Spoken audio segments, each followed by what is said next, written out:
네, 여러분 안녕하십니까. 강병욱 박사의 주린이를 위한 경제기사 일기 오늘 11월 1일 방송입니다. 자, 어느덧 2023년도 두 달밖에 남지 않았습니다. 이제 11월, 12월이 지나가고 나면 다시 이제 2024년이 되는 것이죠. 자, 그 사이에 우리 시장은 굉장히 어렵고 힘든 국면을 지나고 있는 상황인데요. 개인적으로는 11월에는 아마 짧지만 강력한 수익이 나오지 않겠는가 이렇게 생각이 됩니다. 지금 뭐 재반 상황들은 좋아지지 않은 그런 상황이긴 하지만 시장 내에서는 그 나름대로 이 자율적인 리듬이 있기 때문에 그 리듬에 한번 올라타 보자 이런 생각이고요. 아마 수익이 나는 것은 그 사이에 낙폭이 컸던 쪽으로 날 가능성이 굉장히 크다. 왜냐하면 지금 수급이 여전히 좋지 않잖아요. 외국인 투자가들 계속해서 팔고 있는 그런 상황이고 환율도 상당히 높은 수준을 유지하고 있고 그리고 이 국내적으로는 소비가 굉장히 위축되는 그런 상황이고 그러다 보니까 펀더멘탈이 기대하기는 좀 어려운 그런 상황입니다. 이렇다면 수급적인 그런 그 측면에서만 접근해 봤을 때 그 사이에 상당히 낙폭을 가지고 떨어졌던 2차 전지라든지 이런 종목들에 대해서 아마 저기 그 얇은 매물층, 그러니까 제한된 저기 그 가격 범위가 되겠죠. 거기까지 한번 밀어 올리는 시장이 나오지 않겠는가 이런 생각을 감히 좀 해보게 됩니다. 자, 그리고 오늘은 아직까지 장을 마치려면 2시간 이상 남아 있는데요. 요즘에 그 학교를 가는 그 날이 좀 많아져서 그래서 학교에 가면 또 이렇게 편하게 앉아서 방송을 하기가 어려우니까 뭐 시간 날 때 한번 방송을 하고 가려고 마이크를 열었습니다. 자, 시장 진행된 상황을 좀 보도록 하죠. 자, 19포인트 올랐어요. 좀 상승폭이 조금 줄어드는 그런 모습이긴 한데 2300포인트 밑에서는 뭐 전혀 겁낼 필요 없다 이런 말씀 드렸고요. 외국인 투자가들이 여전히 팔고 있는 것이 굉장히 안타까운 일이고 환율도 다시 7원 20전 올랐어요. 1350천 원 70전 이렇게 움직이고 있고 코스닥도 크게 힘을 못 내죠. 5.33포인트 올라 있는 그런 모습이네요.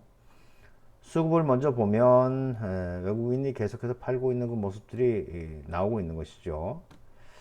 심리도 그렇게 확 가라앉질 않아가지고 그래서 이런 문제예요. 문제.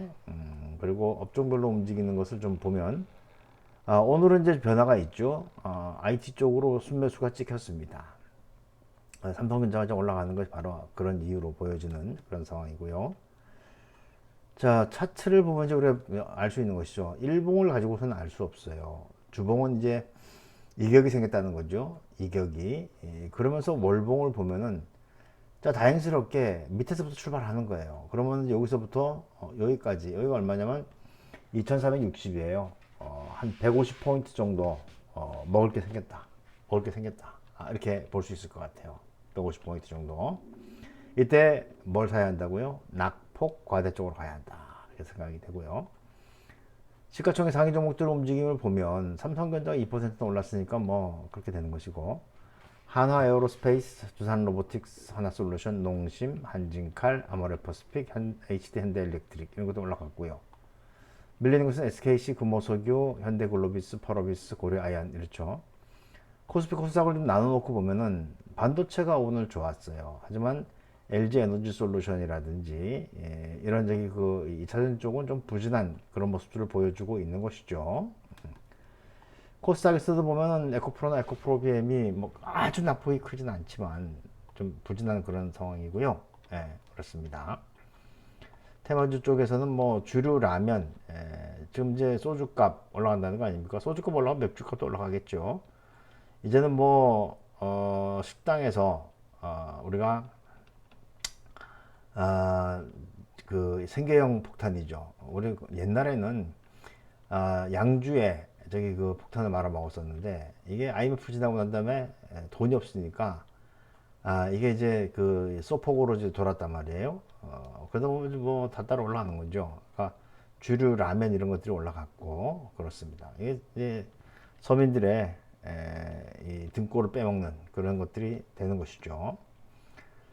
자, 그리고 미수가 줄어들지 않는 것은 그 영풍재지가 지금 거래가 안 돼서 그런 거죠. 거래가 돼도 문제예요. 이게 참 큰일 났네. 예.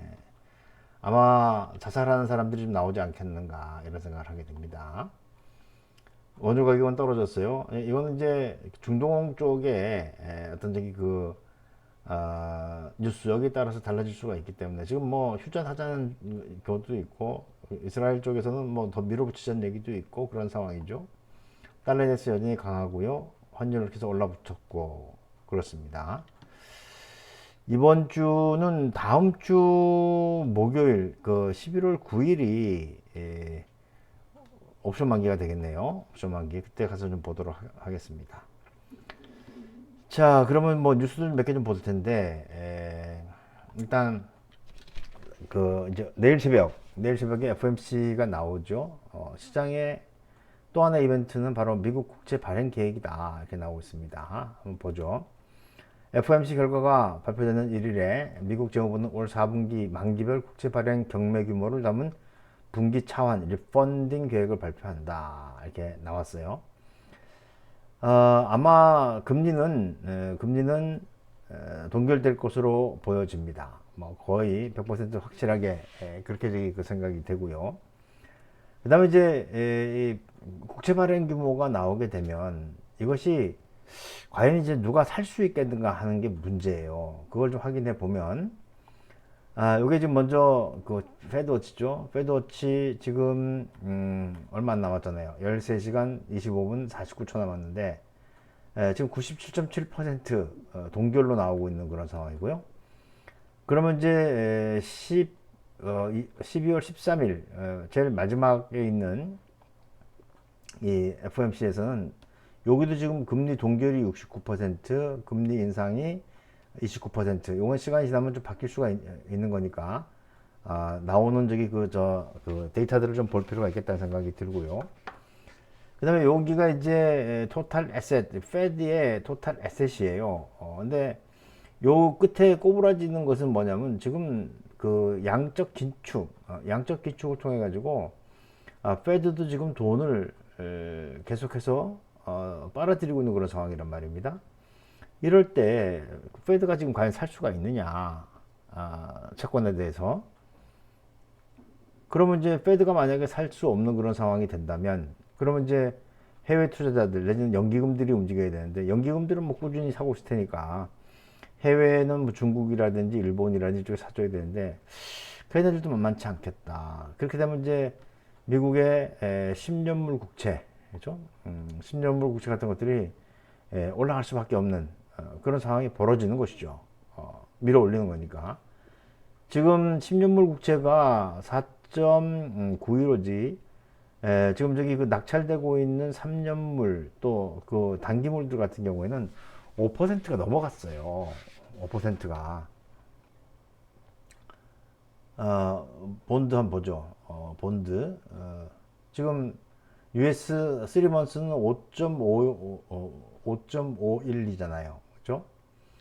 그러니까 이게 지금 쉽지 않은 그런 저기 그 상황이다라고 보면 될 것 같습니다. 자, 그리고 쏟아지는 2차 전지 공매도 개미들 와글와글 하고 있다. 그러니까 이 공매도는 쏟아지고 있는데 개인들은 계속 사고 이제 그러다 보니까 이제 문제가 생기는 거죠. 정치권에서 공매도 일시 중단 요구에도 불구하고 2차 전지의 공매도 쏟아지자 개미들이 불만이 커지고 있다. 특히 업팅룰 예외 공매도가 쏟아지고 있다면서 시장 조성자가 주가를 인위적으로 하락시키고 있다고 주장했다.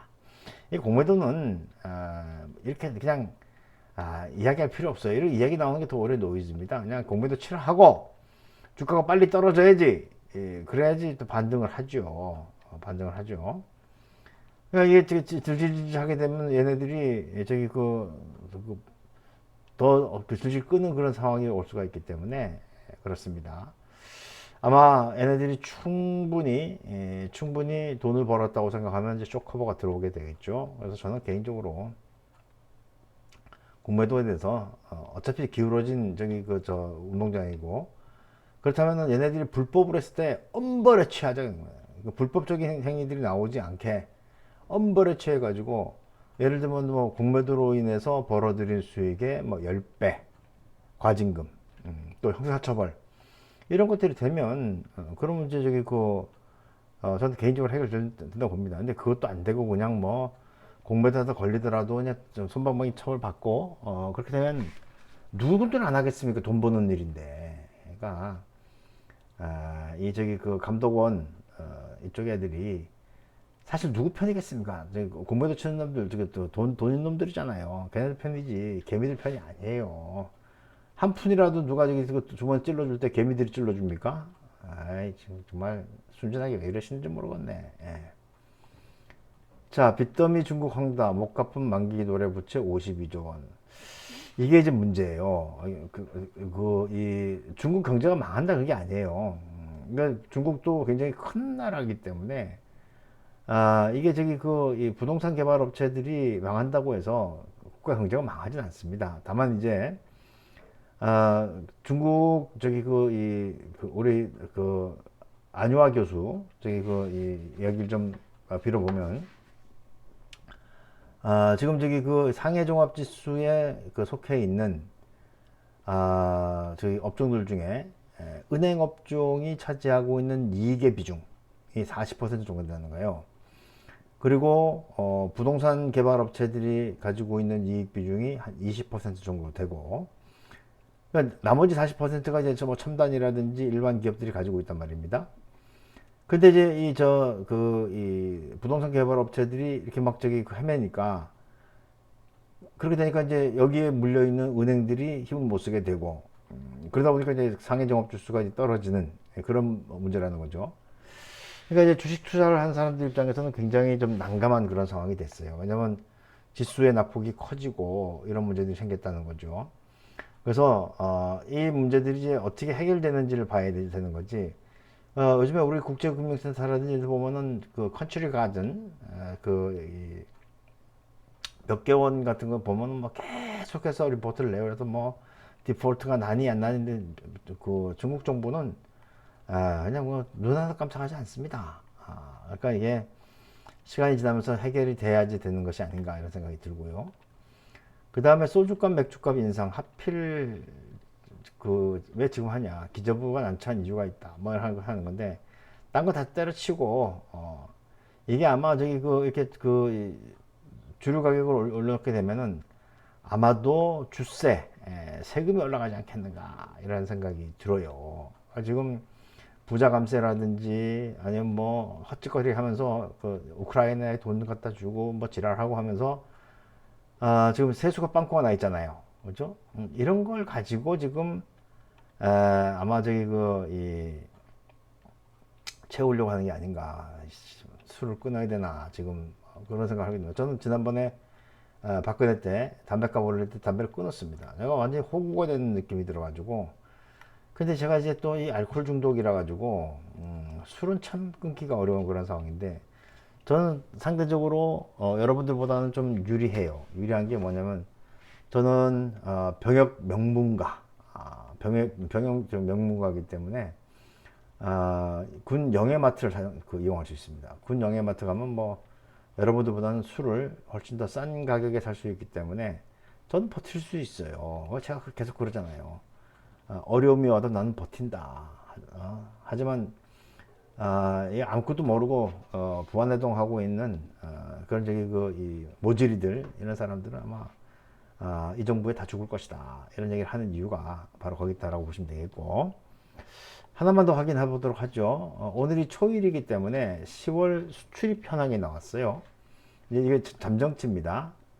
수출이 551억 달러로 전년 동기 대비 5.1% 증가하고 13개월 만에 증가로 돌아섰다. 수입은 535억 달러로 전년 동기 대비 9.7% 감소했다. 무역 수지는 16억 달러로 5개월 연속 흑자를 이어갔다. 여기 이제 하나 주목할 것은 10월 달 수출이 전년 동기 대비해서 5.1% 늘었다는 겁니다. 물론 이제 이 10월에 이게 2021년 10월에 비해 보면 굉장히 줄어드는 거지만 5.8% 줄어드는 거잖아요. 그렇죠?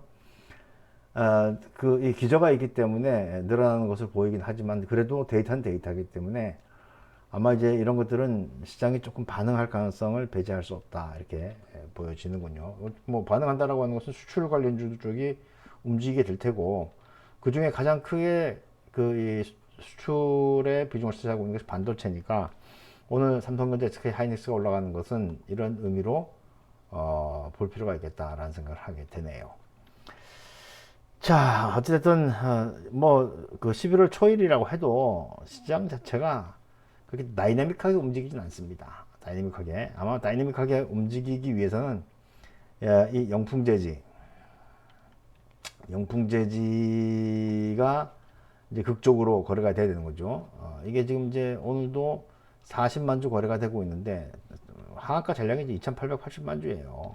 오늘은 못 돌리고 내일 정도 되면 한번 들썩하고 돌릴 가능성을 배제할 수 없다 이렇게 생각이 되는군요. 자, 어찌됐든 이제 반등의 시기가 다가오고 있다. 반등의 시기가 이럴 때 저기 여러분들이 뭐 수익을 내든지 아니면 손실을 줄이든지 이런 전략을 잘 세워야 되는 것이 아닌가 싶은 생각이 듭니다. 예, 오늘 장중 시험 마치도록 하겠습니다. 고맙습니다.